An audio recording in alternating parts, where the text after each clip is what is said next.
Mr. Bryce Hernandez, hindi tayo personal na magkakilala. Do you confirm? Yes, Your Honor. Ni minsan ay hindi po ako tumawag sa iyo, nag-text message sa iyo, nag-message. Tama ba? Yes, Your Honor. Sinabi mo sa testimony mo sa house na binigay mo ang pera kay D.E. Henry Alcantara at siya ang nagsabi sa iyo na bibigyan daw niya ako. Is this correct? Wala pong specific na sinabing ganun, Your Honor. Pagkatapos mo ko dinurog sa house ngayon, wala ka specific na sinabi. Yung dito po Hindi. kay... Pakinggan mo muna ang tanong ko, Mr. Bryce. Ha? Sabi mo sa testimony mo sa House of Representatives na binigay mo ang pera kay D.E. Henry Alcantara at siya ang nagsabi sa iyo na bibigyan daw niya ako. Is this correct? Tungkol po dun sa 2025 projects, opo. Okay. Hindi po dun sa 2022. Mr. Bryce, you mentioned the name or names of Senator Estrada and Senator Villanueva. Is si Senator Estrada twice on 2 occasions sa House. Yes po. One, 10:40 a.m. Sinabi mo, Senator Jingo Estrada and Senator Villanueva with a list of projects. I remember that. Yes po. And then on another occasion, 12:50 p.m., yun na yung pinakita mo yung screenshots na walang kahulugan sa ngayon, lumalabas. Yung kay WJ, kay D. Alcantara, tapos nilink mo kay si Beng Ramos, nilink mo kay Senator. Cleared na yon. Yes. Cleared na yon.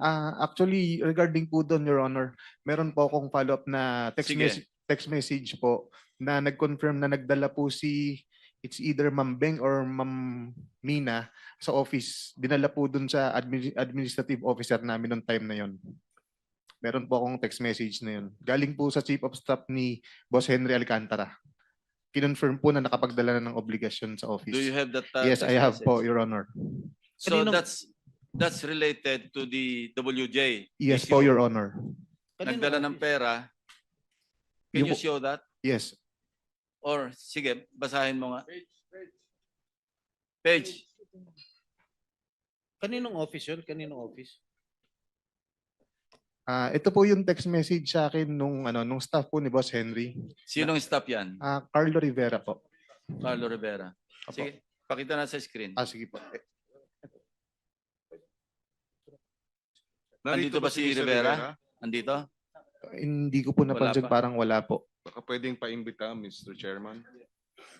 We will.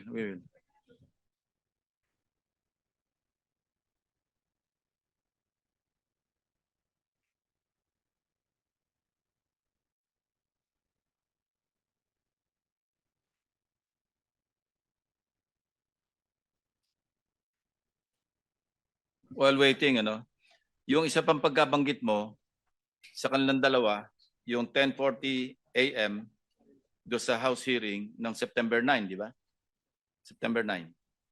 Okay. Sinasabi mo, nagbaba si Senator Estrada ng 355.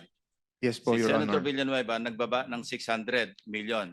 Yes po, pero hindi po Okay, 2025 yun kay Senator Joel po. Hindi po. Hindi, 600 million sabi mo. Opo, pero Okay, hindi po we siya check with the 2025. GAA.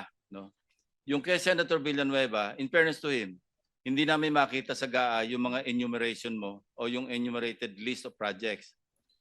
As para sa Senator Jinggoy, nakita namin talaga yung 7 items kasi item for item, chinek namin, nagtugma doon sa sinabi mo. But in fairness to Senator Villanueva, unless you modify the list that you enumerated at tumama doon sa aming chinecheck, then we will also hold him into account. But as of now, we cannot. That's why I did not mention him. Yung 600 mo, mali eh. Mali yung description mo. At wala kami makita. But I want to be truthful, as para Senator Jinggoy, nakita namin yung 355. Now, ibang usapan yon doon sa sinasabi mong 30%. The burden of proof is on you. Kasi sinabi mo, merong 30% si Senator Jinggoy. Yes po. Oh, how will you prove that? Si Boss Henry po actually, babasahin ko na po. Okay na ba yung screenshot niya? Oh, sige. Pakilabas mo muna yung screenshot.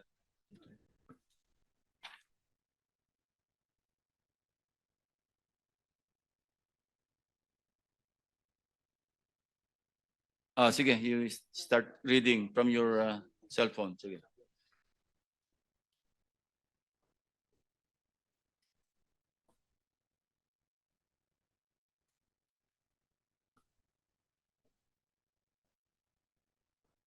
Ah. Hindi mabasa yung green, basahin mo na lang dyan.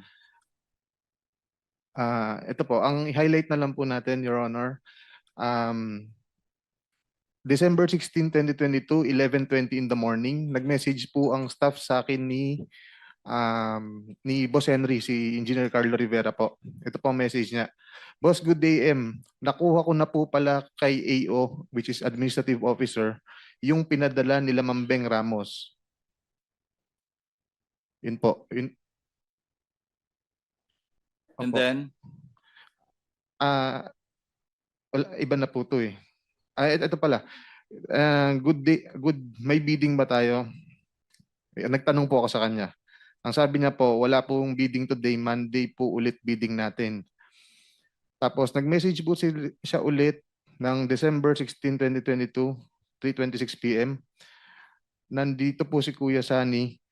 Papasabay ko na din po ba yung kay Beng Ramos? Sabi ko, okay, sige, pakipasabay na.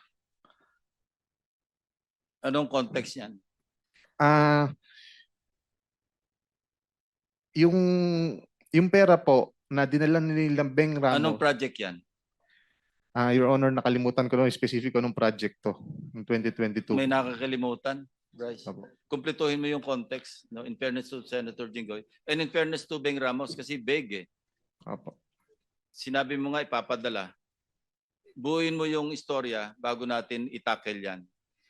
Sige po, Your Honor. Try to recall, try to remember, and then kumuha ka pa ng additional proof. Because sa akin, face value eh. Yes po, Walang Your Honor. context Sige eh. po. Opo. Mr. Chairman, if I may, just to Yes, follow Senator up. Villanueva. Thank you very much, Mr. Chairman. Just to follow up on what you mentioned a while ago, Mr. Chairman, and I thank you for walking the extra mile in looking at the particular items that this so-called witness made mention during the House hearings, Mr. Chairman. Meron po ako ditong 2023 GAA, Mr. Chairman. 2023 GAA. Sabi po niya doon sa hearing, Mr. Chairman, nasa GAA daw po. He was under oath when he said it. Binasa ko po lahat to, Mr. Chairman. Actually, nagpunta pa ho ako sa 2024 tsaka 2022. Actually, he mentioned 2023, hindi ba? Opo, tama po kayo, Mr. Chairman. So, mamaya habang break po tayo, at I will not, I wanted to appeal sana to my dear colleagues if I can ask questions dahil grabe ho yung ginawa sa atin. Pero, Mr. Meron ka Chairman, naman dito kasi last kang dumating. So you're number 13 after Senator Gatchalian, Senator De La Rosa, and then ikaw na. Opo, opo, So after Mr. lunch, Chairman. after our lunch Yes. break, you can have your time. Mr. Chairman, just to point out, Senator, go pa Mr. pala. Chairman, just to point out po, Mr. Chairman, few seconds lang. Mr. Chairman, ito yung 2023. Pwede ho ba ibigay natin kay Bryce ngayon, Mr. Chairman? Hanapin niya po dito yung sinasabi niya doon sa House na nandito yung binabanggit niya na may flood control project si Joel Villanueva. If we can, Mr. Chairman, if that's Yeah. okay. But later, we'll leave you your time, your 5 minutes Thank you. after the break. Senator, ikaw pa, no? Sige. Yes, thank you, have Mr. Chair. I just 2 minutes and 31 I'll seconds. just wrap up po. For the information of our of the committee. Yung sinasabi po ni Bryce, December 16 of 2022, I have not participated in any budget process for the projects for 2022, and that is very, very clear. All right. Engineer Alcantara, sinabi ni Bryce na binigyan daw niya sa iyo yung pera at may mga nakausap kang politiko na ang sabi niya, binigyan ka ng pera para ibigay mo sa politiko. Am I correct? Is that true? Is that true? Can you confirm? No, Your Honor. Respectfully deny po yung sinasabi niya. Ano po? Respectfully deny po yung sinasabi niya na binigay niya po sa akin na may mga ganun pong issue, Your Honor. So tama si Senator Lacson, the burden of proof lies with you, Mr. Hernandez. Kasi tahasan mo sinabi sa House of Representatives at kinundina naman ako ng taong bayan dahil sa isang salita mo na ako raw ay humihingi ng 30%. Okay? Mga kababayan, to my colleagues here in the Senate, I have already been crucified, vilified in the past. And I am, again, an easy target. Kahit sino pwedeng sabihin nilang pangalan. Pag sinabi mo ba, si Senator Hontiveros, humihingi ng 30%, maniniwala ba tao? Hindi. Pag ako, si Senator Estrada humingi ng 30%, maniniwala ba tao? Yes. Dahil I have my past. Meron akong mga nakaraan na issues. Kaya I am very vulnerable to all these attacks. And I deny vehemently na merong hinihingi akong porsyento sa mga proyekto. Okay?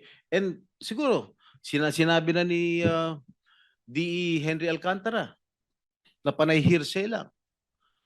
Nakita mo ba na binigyan ako ni Henry Alcantara ng pera? Did you see? Did you ever see Alcantara handing money over me to me? I don't think so. Meron ba may nakita ka ba? Sagutin mo lang, yes or no, may nakita ka ba? Wala po. Okay. That's all, Mr. Chair.